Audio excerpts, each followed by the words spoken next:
It's a long time since a lot of Brazil looked like this.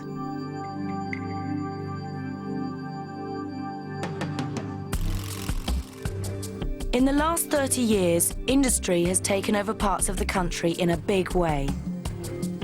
Brazil is one of the most industrialized developing countries in the world. In places, the landscape can look very similar to Europe or North America, especially here, in the region around the city of Sao Paulo. For so many products, made in Brazil means made in Sao Paulo. Cars, for instance, have always been the region's speciality. Ford is here, so are Volkswagen, General Motors and Mercedes. Brazil's car industry is the 9th largest in the world, supplying not only the domestic market, but exporting to the rest of South America, the USA and the Middle East. The 1960s and 70s were the years of the Brazilian economic miracle. The capital of the miracle was the Sao Paulo region. It developed as a major transport center and swelled to an industrial region 100 kilometers across.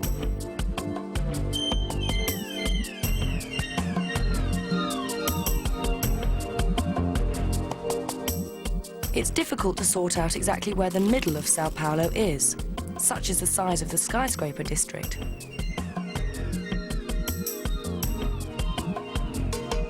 When it comes to big business, Sao Paulo beats every other city in the Southern Hemisphere. This is where the large corporations, Brazilian and foreign, have their headquarters.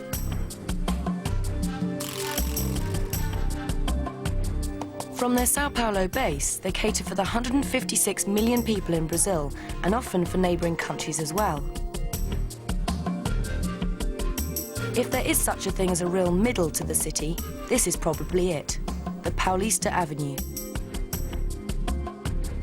It started off as a street of peaceful, shady villas belonging to rich families in the coffee business. They wouldn't recognize it now.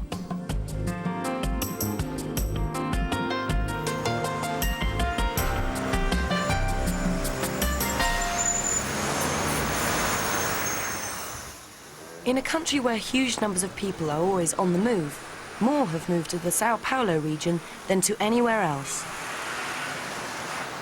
At one time during the economic miracle, 500,000 newcomers were arriving in the region every year. During the lunch break, chances are that 2/3 of the office and factory workers out on the streets weren't born in Sao Paulo but in other parts of Brazil.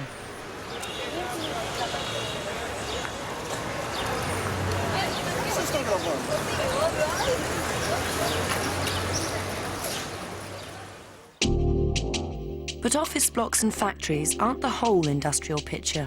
To complete it, you need to include areas like this.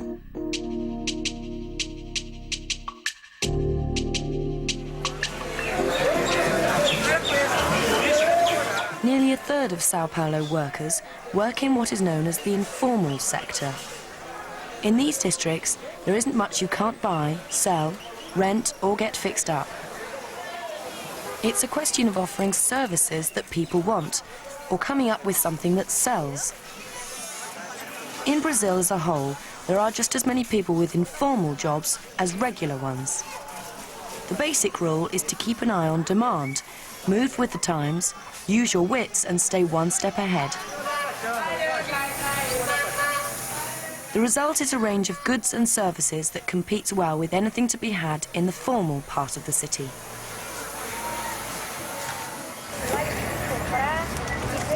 3 years ago, Alcione Florencia opened her own bar on the edge of one of Sao Paulo's business districts.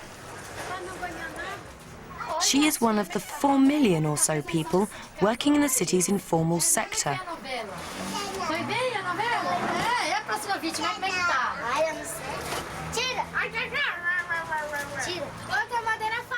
As well as running the bar, she takes in washing from the neighbours.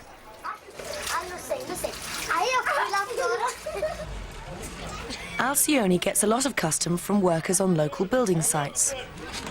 Paga aqui 2 pau da mudança aqui para Minas, que elas não dão nem caminhão para levar a mudança, né? E vai viver, vai morar onde? So far, working for herself has brought in a lot more money than wages from regular jobs, which, when she first arrived in Sao Paulo, were difficult to hang on to.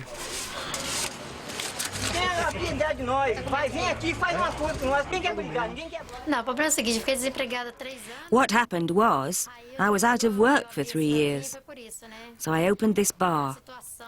Things were getting worse. People were losing their jobs. So that's what gave me the idea of setting up this little business.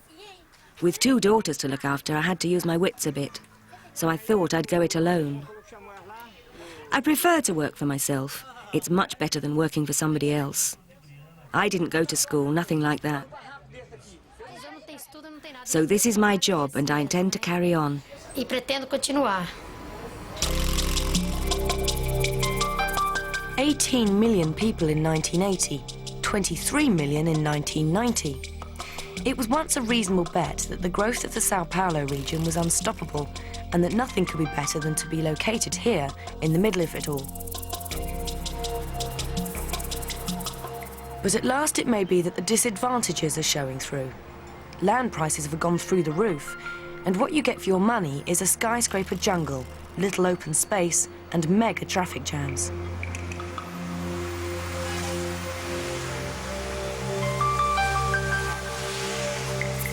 Why, firms are now asking, bother with Sao Paulo when not that far away is somewhere else to go?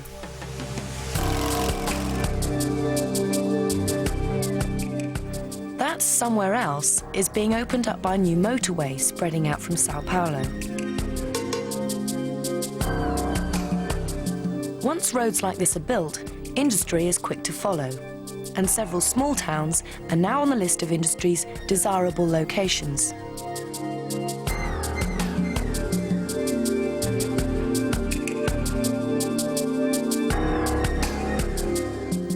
The towns have grown so fast that they are some of the most ultra-modern in Brazil.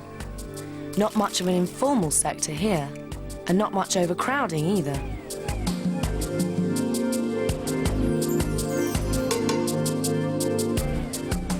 One of the latest industries to set up in this new growth zone lies just outside the town of Jundiaí.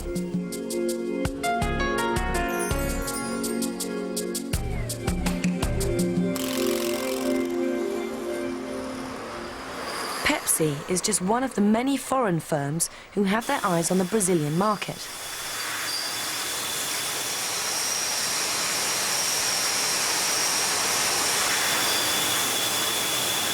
The factory in Jundiaí isn't Pepsi's only new Brazilian venture. They've also built bottling plants in Rio de Janeiro and Porto Alegre. Between these 3, Pepsi have covered pretty well the whole of Brazil's industrial south and 2/3 of the country's market for soft drinks.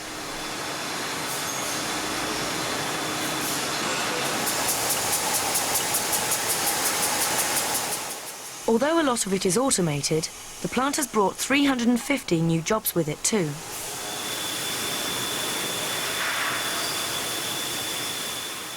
Regular wages for regular work can still be hard to come by in Brazil.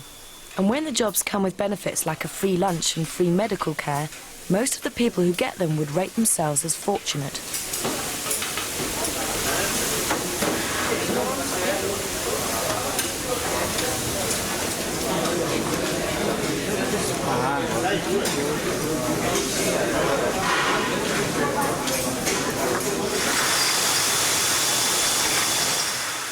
Luis dos Santos, or B.A., the nickname his workmates have given him based on the A-Team character, has worked at the Pepsi plant since it opened in 1991. He moved here from Rio de Janeiro.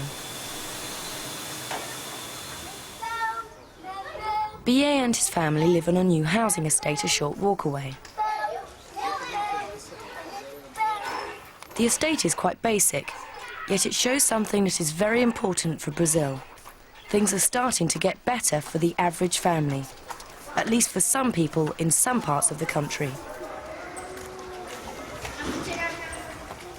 Brazil could undoubtedly do with many more areas that look like this. the look that comes from a regular wage for regular work and all the things that that can buy.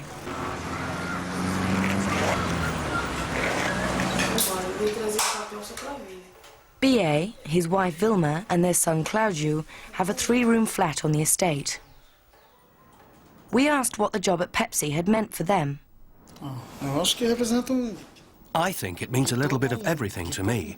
It's a nice place to work. I mean, I'm almost a founding member of the factory. We opened the place together. The people there really care. They don't call me Luis, they call me B.A. If you ask somebody where Luis dos Santos works, nobody would know. But if you ask for B.A., they'd tell you straight away.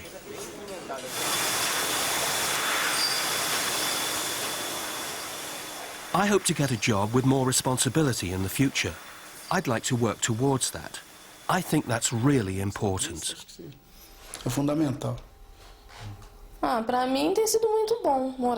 For me, it's been good living here. My son's happier here. I'm not afraid to let him go out and play. The residential area has grown a lot. The flats next door, for instance, were built a short time ago, and there are others almost ready. They're going to open up a mini-market just opposite, and there are plans to build more in this area. There's a school being built too. And there are restaurants that have opened since we've been here.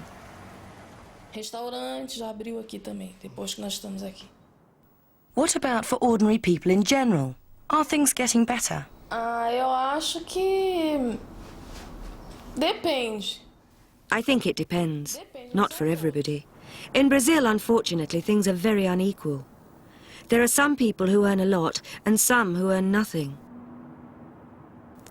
There are lots of things that still need improving. There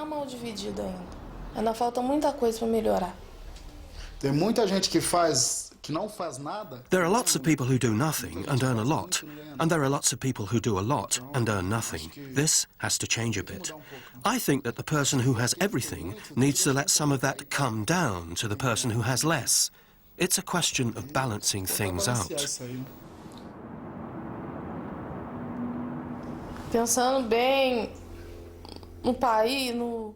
Thinking of the way the country is today, I think I've been lucky to end up the way I am. We're not rich, but on the other hand, I look back and I see the way things were, far worse. I see poverty. I see people who have no home, people who have nothing. Sometimes I protest. I want to buy this, I want to buy that. I want it, I want it. But the moment I stop and I think, thank God I've got all of this. So I think I can really say that I've been lucky to end up on this side of the fence.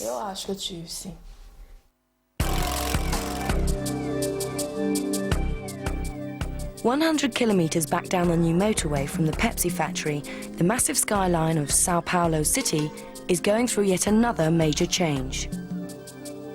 8 kilometres from the business district around the Paulista Avenue, another clump of skyscrapers is sprouting.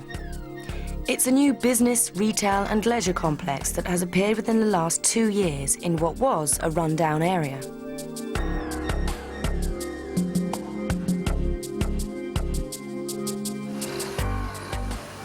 Some famous names, multinational companies included, have their headquarters here in the high-tech designer office blocks. There's the city's newest 5-star hotel, a leisure complex and a new shopping district. Here, as often in Brazil, just to be new is not enough. New has to be ultra-modern and stylish to make its mark. This shopping mall, which has just opened, has its own roller coaster. Inside.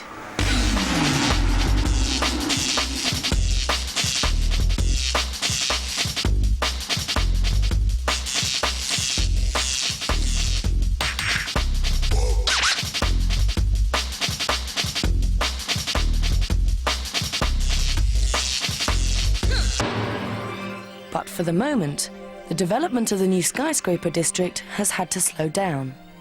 There's something in the way of the next phase.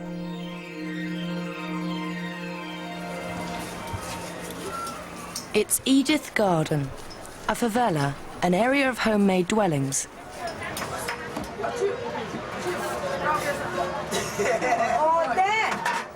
Some of the residents have jobs as cleaners or security people in the new blocks. The favela was built 20 years ago at the height of the economic miracle. It's where Alcione Florencia has her bar. She's just had the news that the council is offering £1,100 to everybody who moves out of their own accord. Alcione, though, is determined to hold out for more. The problem is that the money to leave has got to be better. I actually want to leave, but the money's got to be worth it. £1,100 isn't enough. Wherever you go, you're going to need more than that to survive. I won't even think of accepting it. It's not even enough to buy stock for a new bar. The building work goes on while the council is still trying to close the deal. Those who are desperate for the money begin to move out.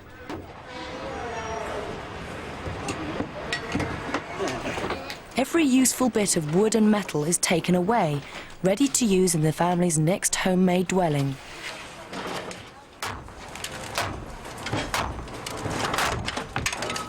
Alcione is fed up with trying to work in Sao Paulo. She wants to go back to the country town where she was born.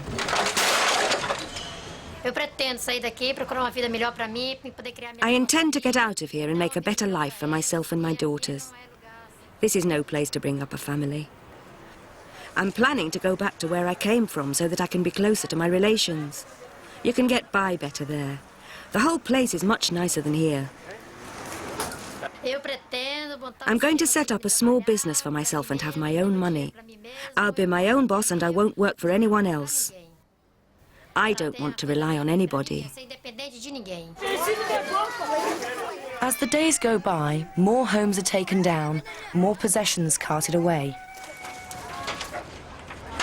There's talk of those who move being entitled to new homes somewhere else in the city, but nobody's really sure of anything.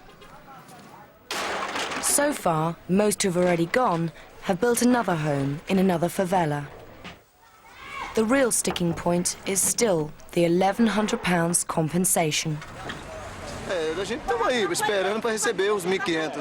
We're all waiting round here for the £1,100. I've got 3 children, I'm out of work and I'm desperate. All the families here are. I think the mayor ought to pay a bit more attention to the people who live here, because when it comes to the elections, everybody here will remember, won't they? Perhaps he's forgotten that he gave 3 bars of gold and a car to all the players in the city football team.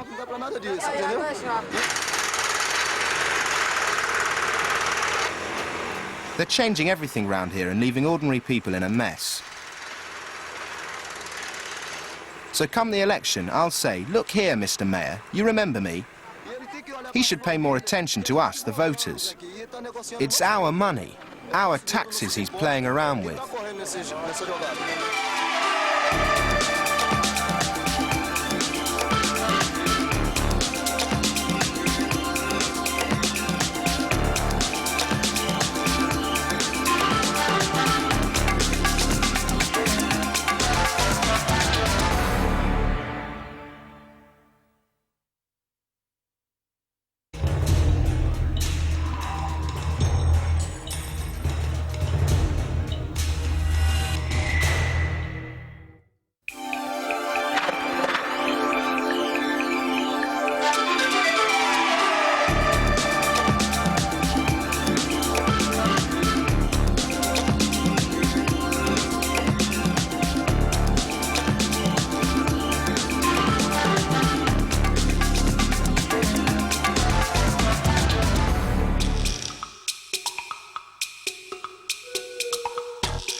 Halfway down the coast of South America, where the tropical forest reaches down towards the Atlantic Ocean, a huge statue of Christ overlooks a city that is reckoned to be one of the most glamorous in the world. Its name is Rio de Janeiro. It's the second largest city in Brazil, an important centre for business and industry. That's the ordinary side of Rio. The other side is far from ordinary. A spectacular setting of mountains, sea and forest, and what the people of Rio treasure most of all, their superb beaches.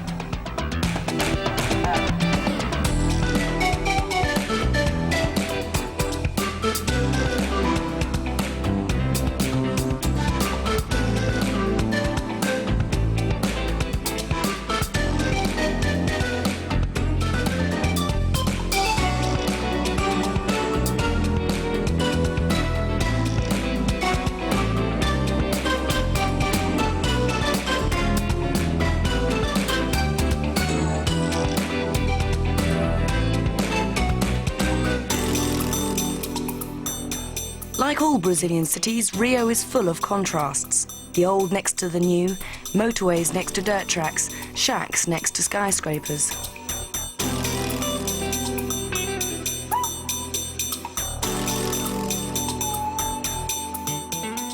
Like other Brazilian cities too, many people live in homes they have made themselves in areas called favelas. In Rio, a third of the population live in these districts.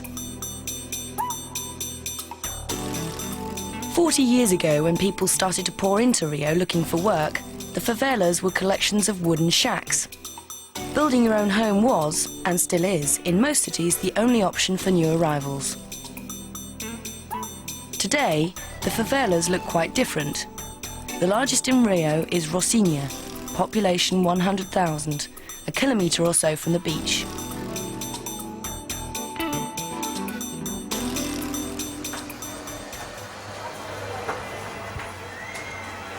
The residents have transformed Rocinha bit by bit into a small city. It's been upgraded from wood to bricks, with shops, schools, entertainment and 25 channels on satellite.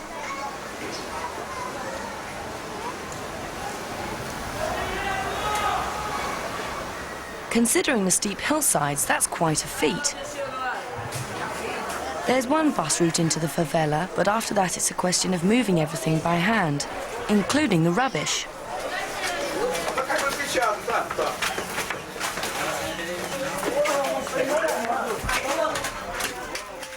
DIY in Rocinha never stops. Geraldo Souza is rebuilding the balcony at the front of his house.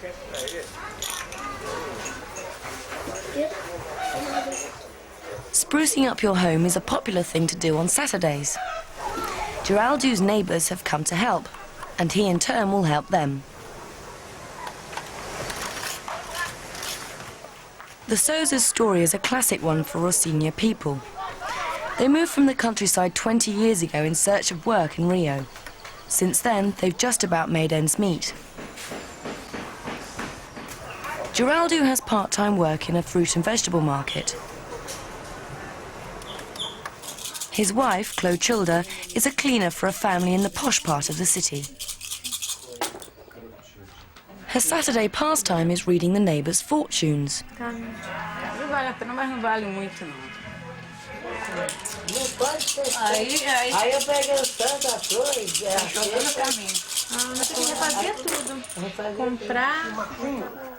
Unlike their parents, the Souza's children were all born in Rocinha.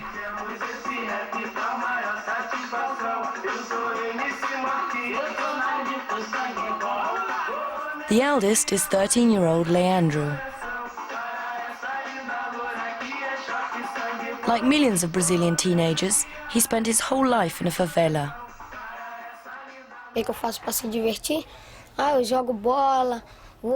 What do I do for fun? Well, I play football, I fly my kite, I play with my brothers and the kids up here. Lots of things.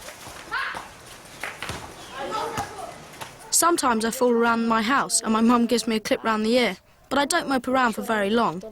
I go out and play again and have a good time. And what about his contribution to the family budget? I go down to the shopping centre in Gávea at 7 o'clock. When I see somebody parking, I say, "Can I look after your car?" Then if he says, "You can," I say, "How long are you going to stay?" Then he says, "I'm going to stay an hour." "Okay, that's fine," I say. "I'll wait for you." I earn £3 or £4 and then I come back home. I have 2 goes on the pinball machine and I give the rest to my mum. I think my school's very nice. I like the sports hall. It's a nice place to play with my friends. I like my teacher. She's good. What I like studying most is maths and Portuguese. When I grow up, I'd like to be a lawyer. But to do that, I'm going to have to study a lot. I think one day I'll make it to be a lawyer, but it's going to be hard work. With 100,000 people crammed onto a single hillside, it's hardly surprising that Rocinha has a reputation for being a tough place and one that people are always saying bad things about. What does Clotilda, Leandro's mother, think about that? What do I think? I think they're mistaken. Sure, there are lots of bad things, but there are lots of good things too. There are good things like people getting on well with their neighbours. The bad things are the criminals. They kill innocent people who have nothing to do with the crime. They beat people up. But Rocinha is better than it was. In the past, there were criminals all over the place. People were scared to go out and leave their children at home. But now it's better. And Leandro, what does she want for him? I would like him to study and work hard. Life isn't easy. You have to work and fight for what you want. I don't want him carting things round on a building site. I want him to make something of his life.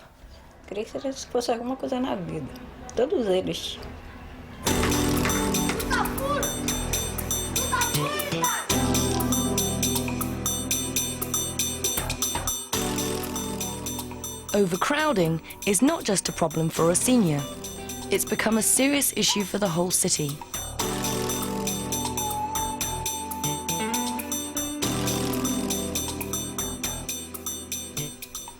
The sea and the mountains may give Rio its glamorous look, but on the other hand, they also hem the city in. Twice a day, Rio grinds to a halt as the rush hour takes the city over.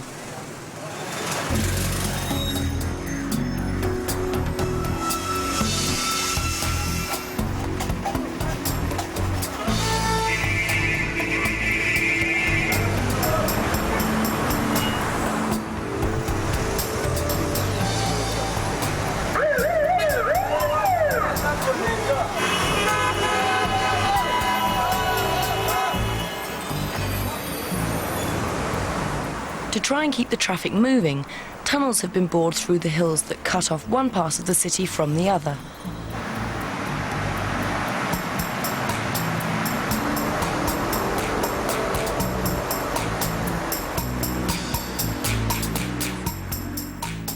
Not that long ago, Rio went looking for more space through a brand new tunnel which starts beneath the shops in the city centre.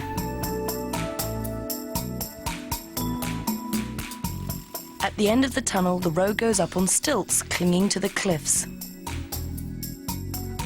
And then into another tunnel.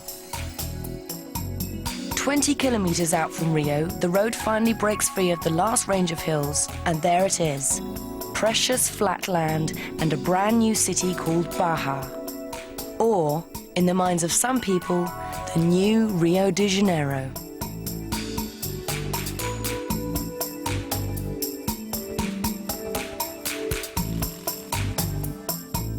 This area was practically empty 15 years ago. It's now home to 130,000 people, the vast majority of whom have moved out of Rio itself.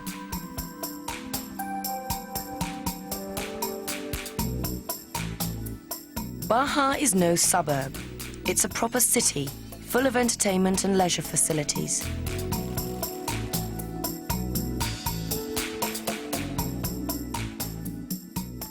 As is common in the USA, the city is built along a motorway. There are 5 kilometres of shops and shopping malls. Barra claims to be the largest shopping centre in South America. It's also been called the California of Brazil.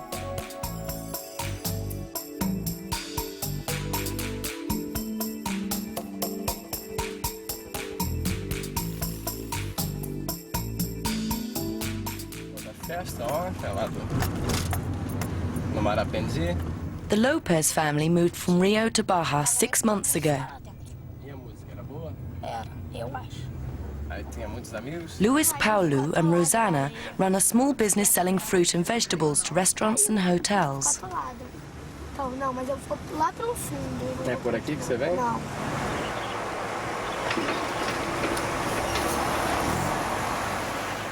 Their new home, like all in Baja, is a closely guarded place. Everyone is carefully checked in and checked out.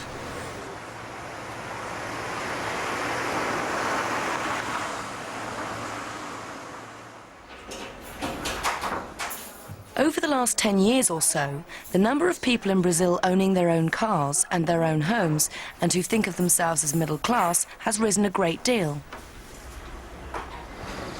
And for those who've made it, like the Lopez family, the standard of living can be much the same as a middle-class family in Europe or North America.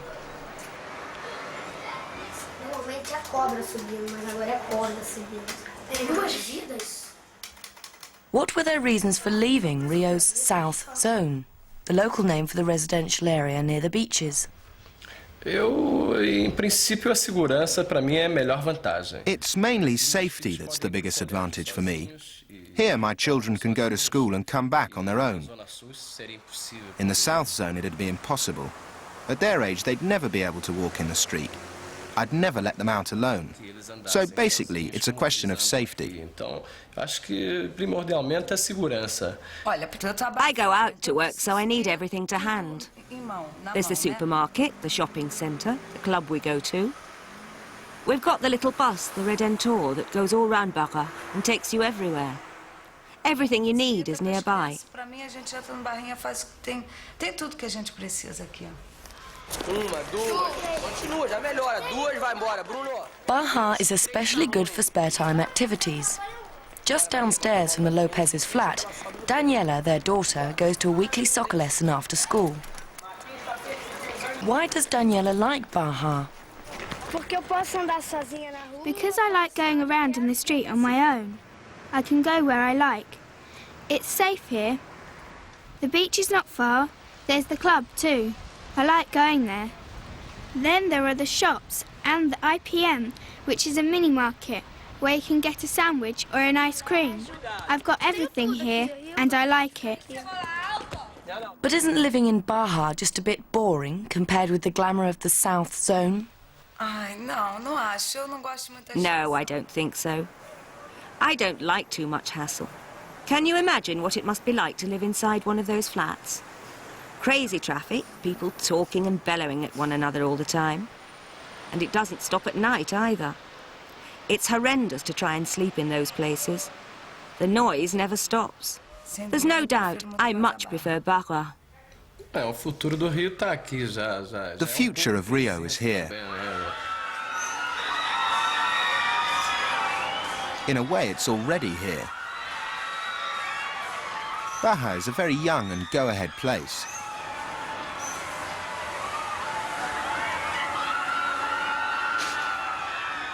Baja covers an enormous area. There's room for it to grow. In the South Zone, there's no room left for anything. It's like a tin of sardines. If you want to spend time at the beach at the weekend, you can't go because it's all polluted and full of people. So really, we're finding Baja to be more fantastic than the South Zone. Tá descobrindo que é mais fantástico a Barra do que a Zona Sul.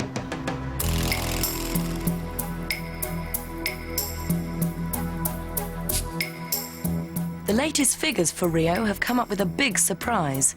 The city has stopped growing. The centre of the city is full up and the middle classes are moving out.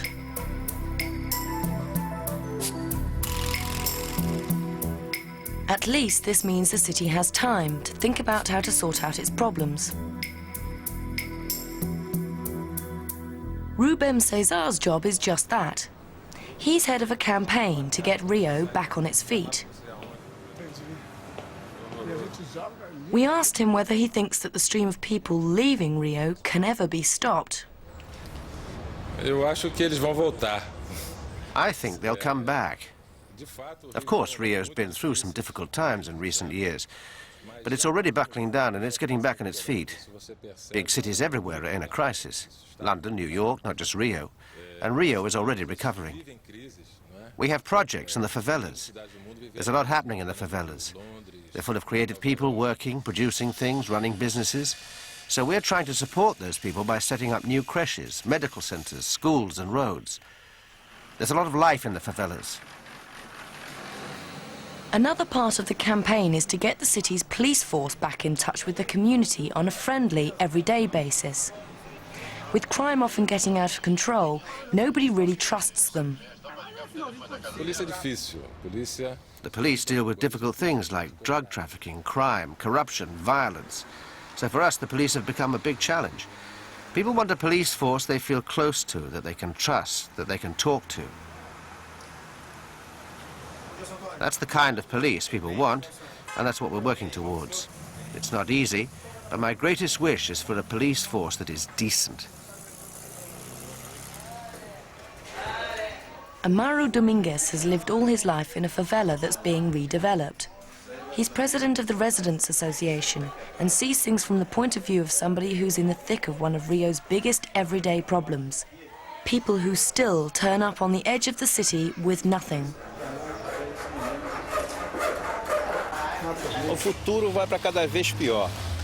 The future looks worse all the time. The situation in Rio is getting out of hand because of the growing number of people. The city can't cope with the numbers coming in from the countryside. People are being kicked out of the countryside and come to the big cities looking for work. And when they get here, they've nowhere to live. They live abandoned under bridges, around the swamps in shacks built on stilts with no means of survival. The government should get more work and jobs going in the countryside, stop the growth of the big cities, Rio, Sao Paulo and the others. And I'm sure things will start getting better. But it's not for now. It'll be for 10 or 15 years' time.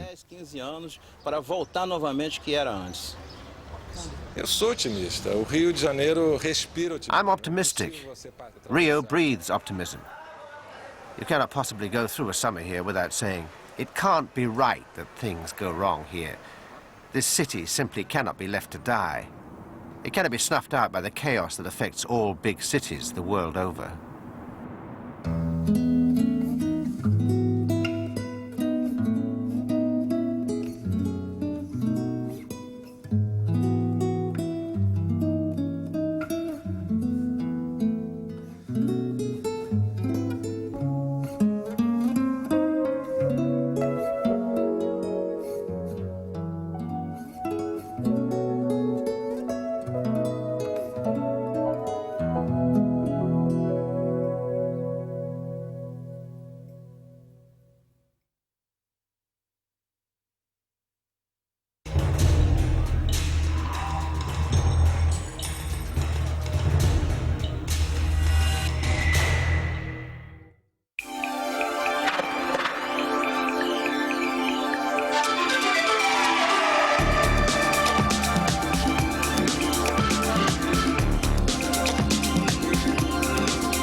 The Brazilians themselves often say that God gave them a land of great beauty and opportunity. You can see what they mean.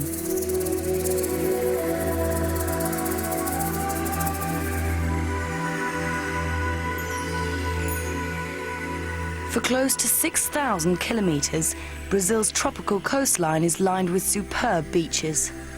By the standards of the world's holiday areas, this is mostly untouched territory.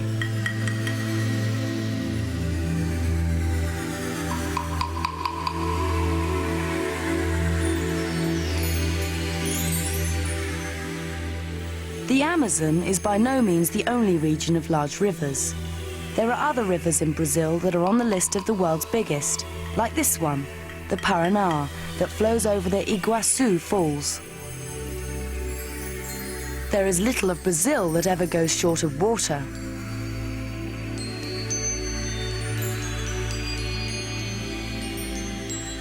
The The wide open spaces of the countryside are the envy of most countries in South America. With very few high mountains in the way, fertile farmland and dense forest cover massive areas of Brazil.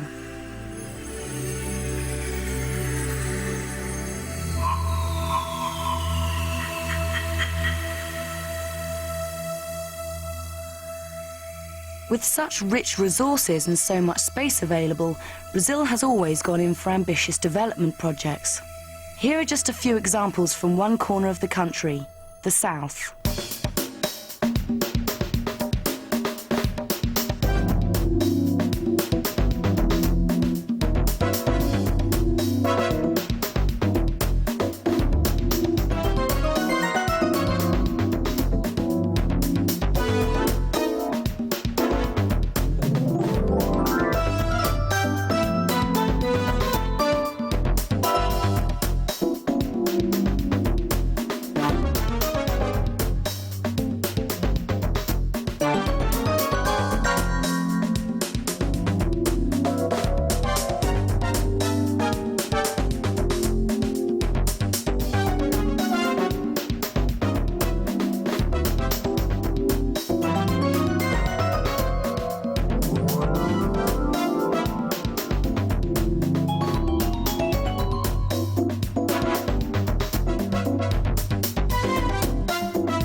About 30 years ago, one of the biggest development projects was launched. Its aim was to open up the Amazon region to agriculture and industry by building a network of roads in the tropical rainforest. The scheme had many successes, but many failures too. The road network eventually totaled 12,000 kilometers. But for much of the year, the Amazon climate slows things right down, to say the least.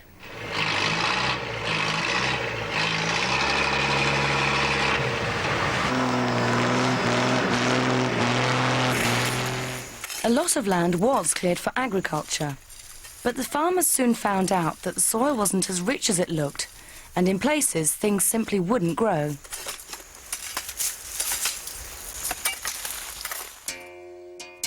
Ever since the early days of opening up the area, many people in Brazil have been pushing hard to plan any further developments in the Amazon more carefully. And not that long ago, an opportunity came along to do just that.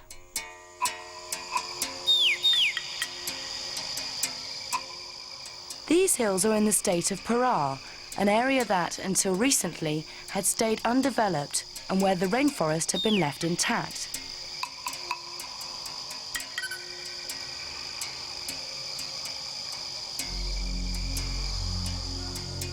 It was here, quite by chance, because nobody knew anything about it before, that an unbelievable piece of treasure was discovered.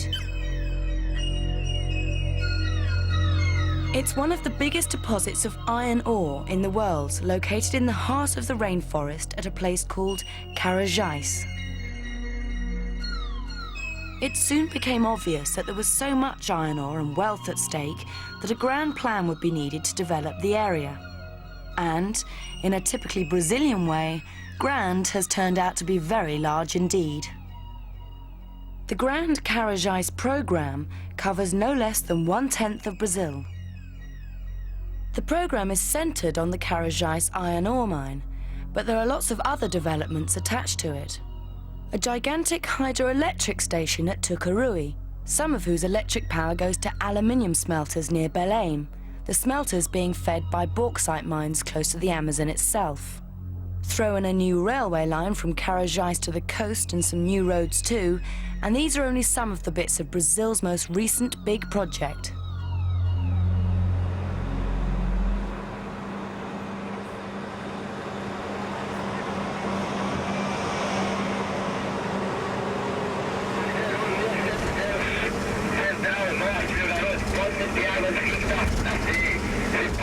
The hole in the ground has already been dug down through 200 meters of iron ore, and there are another 200 meters left beneath.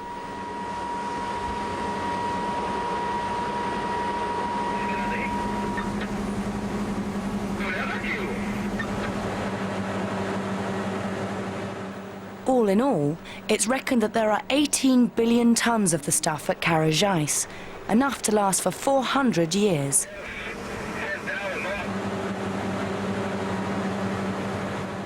And the cost of the project? £2 billion. In the early days, the plan was for two companies, one American, one Brazilian, to share it. But the Americans eventually pulled out and Brazil went it alone.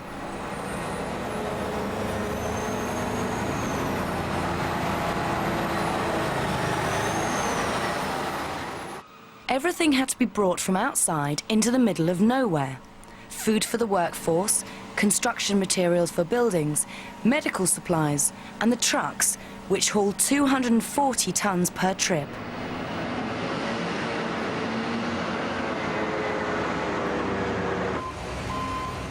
It's difficult to believe, but the iron ore actually needs to be cleaned up before it's sent out of Carajás. After it's been loaded onto the trucks, it's taken to the top of a nearby hillside and dropped into a system that cleans it, purifies it, and sorts it out according to quality. The iron ore's downhill trip is 2 kilometres long.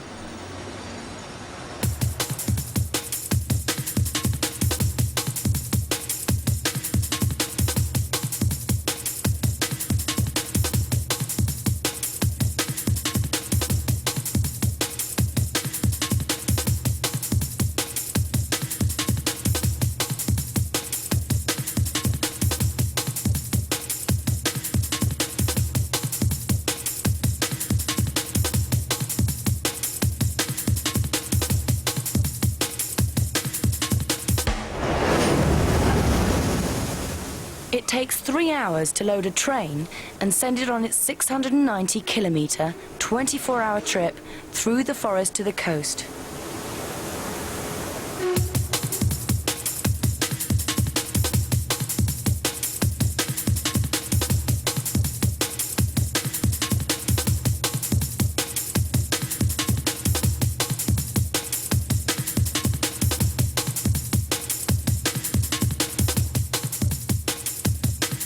There are nearly 7,000 jobs connected with the running of the mine. Carajás has pulled in people from all over Brazil, looking for the excitement of working on a new frontier. Ricardo Filgueiras, a senior engineer. It's a new and very dynamic project. The people here are looking for challenges. It's a unique mine which, just by itself, accounts for 8% of world trade in iron ore. So it's very important for Brazil.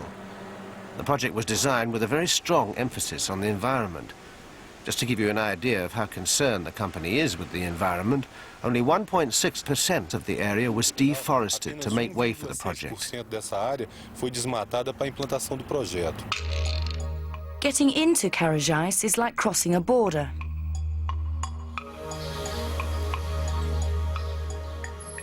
To make doubly sure that the environment around the mine can be looked after and that everything works according to plan, the company has sealed off Carajás with checkpoints and a 4-metre-high fence.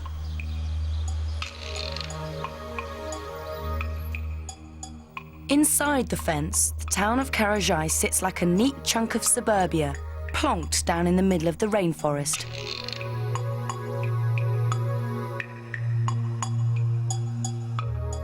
People who move to this new frontier get a house at very low rent, fresh food flown in from outside, free healthcare, free trips back home, and all sorts of entertainment, including the Saturday afternoon folk dance on the town square. The town swimming pool is crucial. Every single day of the year, the temperature reaches 30 or 35 degrees. For people like the Filgueiras family who moved from Belo Horizonte in the cooler part of Brazil, this took some getting used to. What do they think about living in the middle of the jungle? Bom, viver no meio da floresta, né? Essa é uma pergunta interessante porque a gente... Living in the middle of the jungle? Well, that's an interesting question, isn't it? It depends what you mean by jungle. There's the jungle, the rainforest we live in here, and then there are the other jungles, the big cities like Sao Paulo, Rio de Janeiro, Belo Horizonte. with all the violence, accidents, stress for the people living there. There are a number of jungles, and I think mine here is safer than the others. The disadvantage is that our life here is artificial. The company has a big say in the way the place is, and there are rules to be obeyed. It's a closed community. Only the people who have something to do with the project are allowed in. There's no violence here, no muggings, no pickpockets, the sort of things that we're going to come across when we leave, because we're not going to stay here in Carajás forever. And how does Fernanda, their daughter, feel about life in Carajás? It's been quite difficult. We're cut off from civilization. We don't know what's happening in the outside world. We miss our relations. We're miles from anywhere. I spend my free time in the street with my friends, or at the cinema where they show a different film every week, and at the disco where I go every Saturday. I'm going to finish my first and second grades here.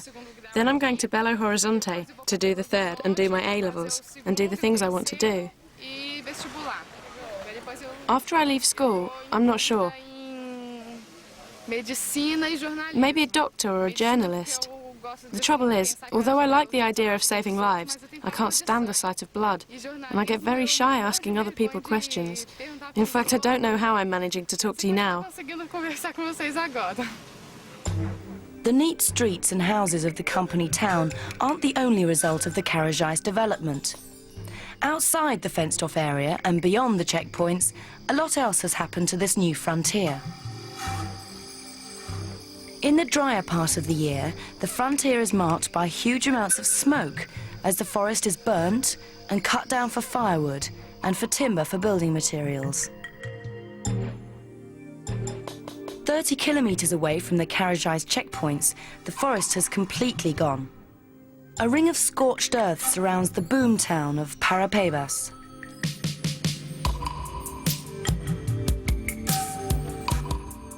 To say that the town grew up in a hurry is to put it mildly. It first appeared on the map during a gold rush 15 years ago. It is iron, however, that keeps it going now, and that has seen it grow from practically nothing to its present population of 70,000.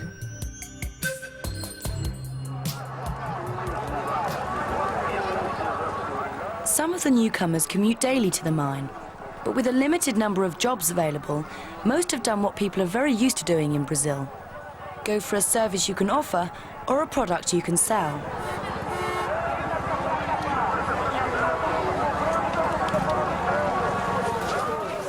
Jory Oliveira spotted an opportunity for selling fish. He worked from a bench at the roadside and has taken advantage of what the Carajás program has to offer his business. His produce is caught in the lake behind the dam at the Tucuruí hydroelectric station. His market is in the two boom towns of Marabá and Parapaibas.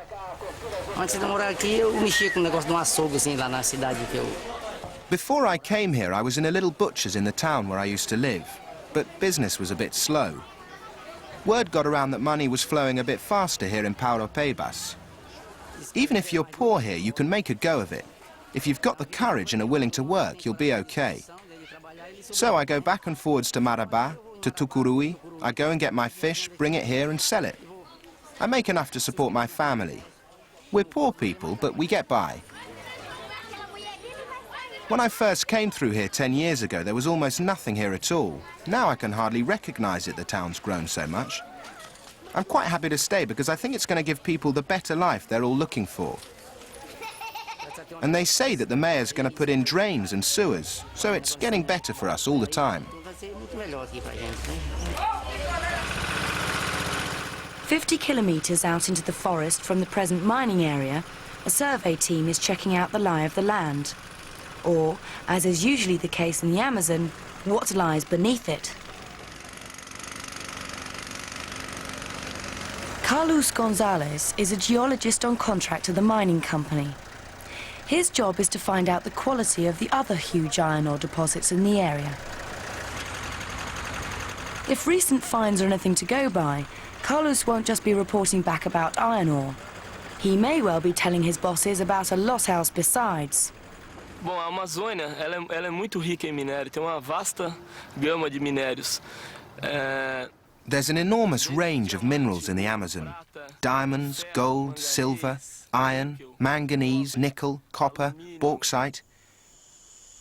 These are riches that may not have been developed today, but in the near future they'll be opened up by mining. These reserves are cash for the country, and I think there's an enormous chance that the benefits will be for the good of everybody in Brazil. De converter esses benefícios para toda a população.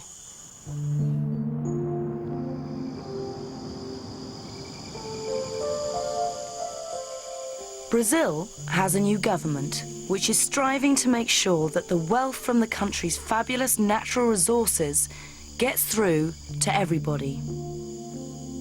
In a previous programme in this series, we featured the town of Jundiaí, thriving, modern, prosperous, with people doing well for themselves in new industries. People like the Dos Santos family. How do they think things are going for the average Brazilian? Is the wealth getting through? Eu acho que depende. I think it depends, not for everybody. In Brazil, unfortunately, things are very unequal. There are some people who earn a lot and some who earn nothing. There are lots of things that still need improving. I think that's going to get better with time. It's going to depend a lot on our government. They're trying and basically they're succeeding. I think that the person who has everything needs to let some of that come down to the person who has less. It's a question of balancing things out.